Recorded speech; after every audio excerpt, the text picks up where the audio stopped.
Les pires recrues du mercato hivernal. Voilà ce qu'on vous a demandé. Venez participer avec nous dans le chat. Dites-nous s'il y en a qui vous reviennent en tête comme ça. On va regarder le tien, Elton, voir sur qui on s'arrête exactement. Alors, Coutinho, je crois qu'on l'a à peu près tous mis dans notre top 5. Tout à fait. Coutinho au Barça en 2018. On va reposer le contexte. 135 millions d'euros. C'est encore, d'ailleurs, aujourd'hui, le plus gros transfert de l'histoire d'un club pendant un mercato hivernal. Ça l'est toujours aujourd'hui. C'est le club de ses rêves. Il y avait tout. Il y avait toute la belle histoire. Bon, il était fini par être prêté dès la deuxième saison au Bayern, vendu pour 20 millions d'euros à Aston Villa en 2022. Voilà, c'est assez triste, il y a eu beaucoup de blessures aussi. Torres, je crois que je l'ai mis aussi. Alors, sur lequel tu as envie de t'arrêter, toi, particulièrement ? Moi, j'ai envie de m'arrêter déjà sur Coutinho. Coutinho pour commencer, parce que c'est une histoire qui implique 3 clubs et qui va avoir un impact sur les dynamiques sportives de Liverpool et du Barça. Parce que Coutinho, en fait, c'est dramatique, à savoir qu'il a été un pilier de Liverpool. Je parle sous ton contrôle, tu l'as suivi en première ligue. Il a été un pilier du Liverpool qui ne gagnait pas, mais son transfert va directement servir à l'achat de la recrue la plus importante pour moi de l'ère Liverpool, c'est Virgil van Dijk. Il y aura un avant et un après Virgil van Dijk, tandis que du côté de Coutinho, il va pas gagner la Ligue des Champions avec le Barça. Il va quand même gagner des trophées à l'inverse de ce qu'il n'avait pas. Enfin, il n'a rien gagné avec Liverpool. Il va quand même gagner un petit peu avec le Barça, mais pas en ayant un impact. Ça a bien commencé. Il avait une deuxième partie de saison qui était très intéressante. Il va gagner la Copa del Rey, il va gagner la Liga, mais derrière, il va être invité à la sortie lors de l'été 2019 au Bayern. Et il sera là, justement, à Lisbonne pour ce fameux quart de finale où il y a eu 2 et il va mettre un doublé. Et derrière, il va remporter avec des champions avant de revenir au Barça. Donc pour moi, c'est une histoire qui est incroyable parce qu'on a vu deux dynamiques sportives qui se sont entrecroisées. Liverpool est arrivé au sommet, tandis que le Barça est descendu notamment de son sommet. La trajectoire aussi de Fernando Torres, on en parlera. Alors, Julien Faubert au Real Madrid. C'est vrai. Alors, moi, je trouve ça dur parce que... Comment ça ? je trouve ça dur de le mettre dans un. C'est quoi, c'est 2 matchs, 56 minutes 55 minutes. Parce qu'en fait, qu'est-ce qu'on attendait de Julien Faubert ? Qu'est-ce qu'on attendait de Julien Faubert au Real Madrid ? Vous attendiez à ce qu'il brille. Mais c'était tellement improbable. C'est ça. C'est pas tant un échec puisqu'on attendait. Moi, c'est surtout que ça m'a marqué parce qu'à l'époque, j'étais ado. Et pour moi, c'était. Mais c'est vrai que la finalité, c'est un échec. Exactement. C'est un échec. Il y a quand même une image de lui qui dort sur le banc lors d'un match. C'est quand même. D'ailleurs, récemment, il est revenu sur cet épisode-là, mais. Bon, du coup, on va passer Julien Faubert. Allez, Patrice Evra, tu nous as mis à l'eau. Patrice Evra, parce que pour le coup, c'est un transfert qui est catastrophique. Parce qu'à l'époque où Patrice Evra arrive dans l'OM Champions Project, il faut quand même l'évoquer, c'est l'une des premières recrues. Il arrive en la qualité de vice-champion d'Europe, capitaine de l'équipe de France. Autant dire qu'il sort de la Juve. On se dit, Patrice Evra, il va avoir un impact du côté de l'Olympique de Marseille. Sauf que ça ne se passe pas très bien. Il y a le match contre le PSG où ils en prennent 5. Il n'est pas bon. Il y a aussi le match contre Monaco où il y a 6-1. Le match contre Rennes où il y a 3-1. Et enfin...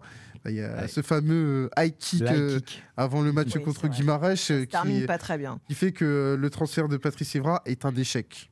Arthur, on va voir le tien maintenant de top 5. On va enchaîner. On vous rappelle qu'il y a RMC Mercato juste derrière nous pour toute la soirée, pour toutes les infos Mercato. Le tien, qu'est-ce que tu nous as mis en numéro 1 ? Julien Faubert qui est là, donc on va pas en reparler. Coutinho aussi.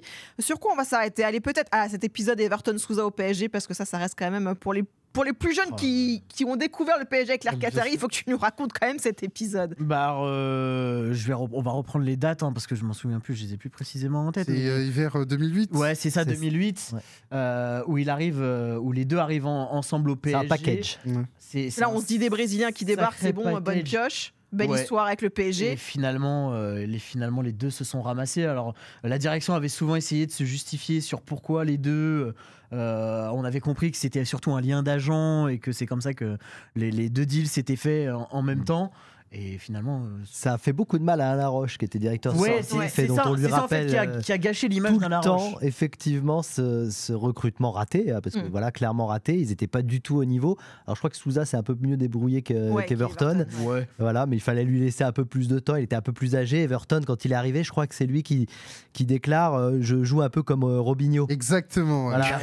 Il a rien eu de Robinho. Le problème, c'est que ça fait mal quand on déclare je joue comme Robinho. Robinho qui à l'époque venait de remporter remporté la Copa América, qui est un joueur extraordinaire. Et alors, il y a eu plusieurs interviews depuis et il dit oui, moi je suis arrivé en France en janvier, c'est ça aussi, mercato d'hiver. On arrive du Brésil, il faisait froid, il était sur les terrains d'entraînement, il était un peu léger, il s'est blessé très rapidement. Enfin bref, voilà. Et ils arrivent dans une situation sportive qui est difficile. En plus, c'était ça le contexte aussi.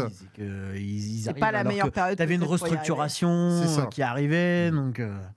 On va enchaîner assez rapidement avec le tien, François, parce que je trépigne d'impatience que tu nous racontes cette histoire.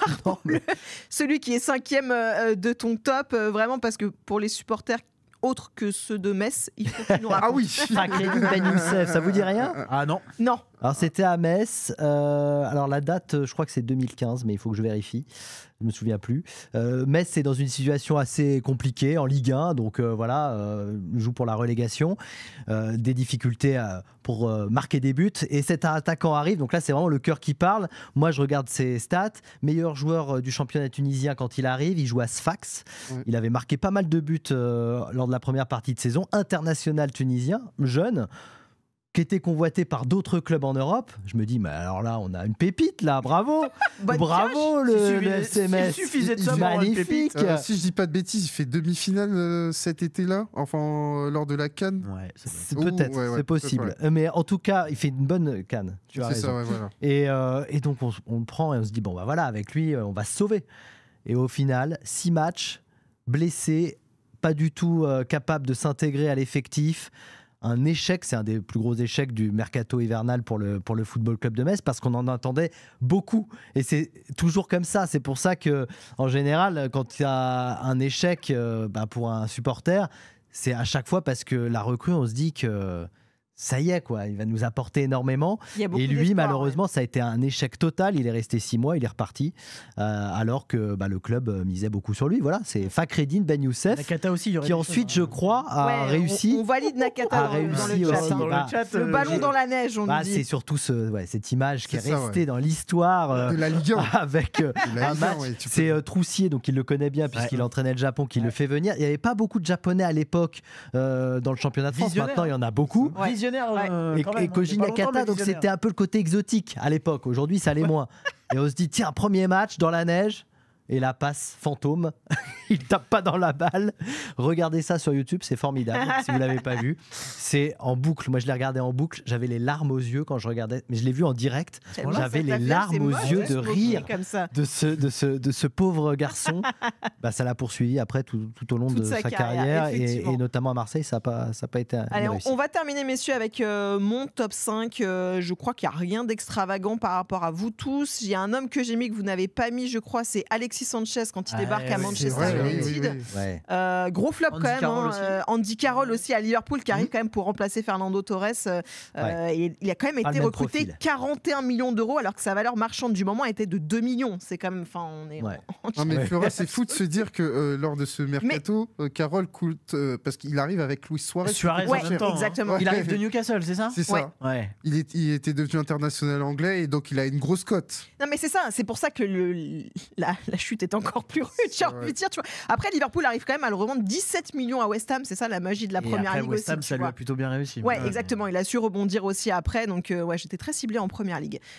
Pour les dernières paris de la soirée avant de laisser la main au RMC Mercato, les derniers paris foot. Qu'est-ce que tu nous as dégoté? Alors, c'est un match de Coupe de France, donc qui va jouer mercredi, c'est le match Strasbourg-Angers.